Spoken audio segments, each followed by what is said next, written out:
नमो बुद्धाय. बुद्ध आणि त्यांचा धम्म या मराठी युट्यूब चॅनल मध्ये आपल्या सर्वांचं हार्दिक हार्दिक स्वागत करतो. त्याचप्रमाणे सर्वांप्रती मंगल कामना करतो. बुद्ध आणि त्यांचा धम्म या युट्यूब चॅनल मध्ये आपण पहिल्या भागामध्ये आपण अतिशय चांगल्या पद्धतीचं सहकार्य अर्थात माझं चॅनल आपण पाहत आहात. आपण सिद्धार्थ गौतमाचा जन्म, यापूर्वी सिद्धार्थ गौतमाचा पूर्वज वंशज जे काही होते त्या पद्धतीची पूर्ण माहिती आपण या दुसऱ्या भागामध्ये आपल्याला समर्पित करत आहोत. अर्थात तुमच्यापर्यंत पोहोचवण्याचा बुद्ध आणि त्यांचा धम्म या मराठी युट्यूब चॅनलच्या माध्यमातून माझा अल्पसा आणि छोटासा प्रयत्न आहे. मित्रहो, ख्रिस्तपूर्व 6व्या शतकात उत्तर भारतात सार्वभौम असे राज्य नव्हते. संपूर्ण देश वेगवेगळ्या राज्यांमध्ये विभागला गेला होता. त्यापैकी काही राज्यांवर सत्ता होती तर काही राज्यांवर सत्ता नव्हती. राज्यांची सत्ता असलेले राज्य एकूण 16 होते. त्याच्यामध्ये अंग नावाचं एक राज्य होतं, मगध होतं, काशी होतं, कौशल होतं. त्याचप्रमाणे वज्जी, मल्ल, चेदी, वत्स, कुरु, पांचाळ, मत्स्य, सौरसेन, अश्मक, अवंती, गंधार, कंबोज अशी 16 राज्य होती. ज्या राजांची अधिसत्ता नसलेली राज्य जे होती त्याच्यामध्ये कपिलवस्तूचं शाक्य, पावा, कुशीनारा, मल्ल, वैशालीचे लिच्छवी, मिथिलेचे विदेही, रामग्रामचे कोलीय आणि रेसपुत्तेचे कलिंग, पिपलवनचे मौर्य आणि ज्याची राजधानी सुसुमाकारगिरी होती ते राज्याचे भग्ग असे होते. ज्या राजावर राजाची सत्ता होती त्या राजाला जनपद असं म्हटलं जायचं आणि ज्या राजाची सत्ता नव्हती त्या राजाला संघ किंवा गणराज्य असंही म्हटलं जातं. परंतु हे निश्चित की शाक्यांच्या गणतंत्र राज्यात अनेक राजवंश होते. आळीपाळीने राजसत्ता, ज्या राजांची राज्यसत्ता होती त्या राजाला जनपद असं म्हटलं जायचं. मित्रहो, जनपद म्हणजे काय की लोकांनी निवडून दिलेले राजा किंवा निवडून दिलेला एक प्रतिनिधी. म्हणून जन म्हणजे लोकांकडून मिळालेलं जे पद होतं त्याला राजा असे म्हटलं जायचं. आणि ज्या राजाची राज्यसत्ता नव्हती त्या संघ म्हणायचे, अर्थात गणराज्य म्हणजे लोकांनी एकत्र येऊन संघ निर्माण करायचे आणि आपापल्या पद्धतीने राज्य चालवत असत. परंतु हे निश्चित की शाक्यांच्या गणतंत्र राज्यात अनेक राजवंश होऊन गेले. कसे होऊन गेले तर ते आळीपाळीनं भरपूर राजे होते, ते आळीपाळीनं राज्य करत होते.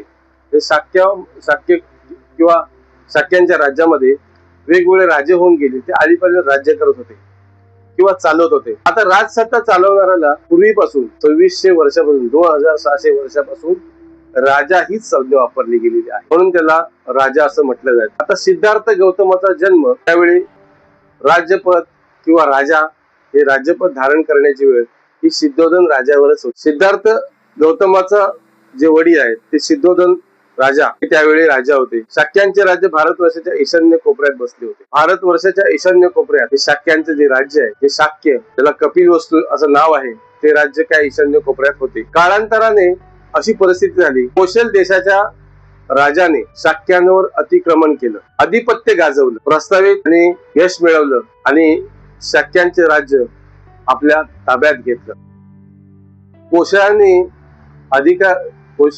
कौशलांच्या अधिकारामुळे शाक्यांना त्यांची आज्ञा पाळणं गरजेचं होतं. कारण शाक्यांचं राज्य चालवण्यासाठी किंवा अधिपत्य हे कौशलांकडे आल्यामुळे जे कौशल आज्ञा करायचे ते शाक्यांना पाळावे लागत होते. त्यावेळी कौशल राज्य हे समर्थशाली बलवान राज्य होते. तसेच बाजूचं राज्य जे होतं ते मगध, आता मगध राज्य सुद्धा काय होतं ते अतिशय प्रबळ राज्य होतं. कौशल देशाचा राजा प्रसेनजित व मगध देशाचा राजा बिंबिसार ही काळांतराने पुढच्या भागात टप्प्याटप्प्यानं बिंबिसार किंवा प्रसेनजित यांच्या या पुरातन राजांबद्दल मी आपल्याला परिपूर्ण माहिती देणारच आहे. हे प्रसेनजित आणि बिंबिसार हे सिद्धार्थ गौतमाचे समकालीन होते.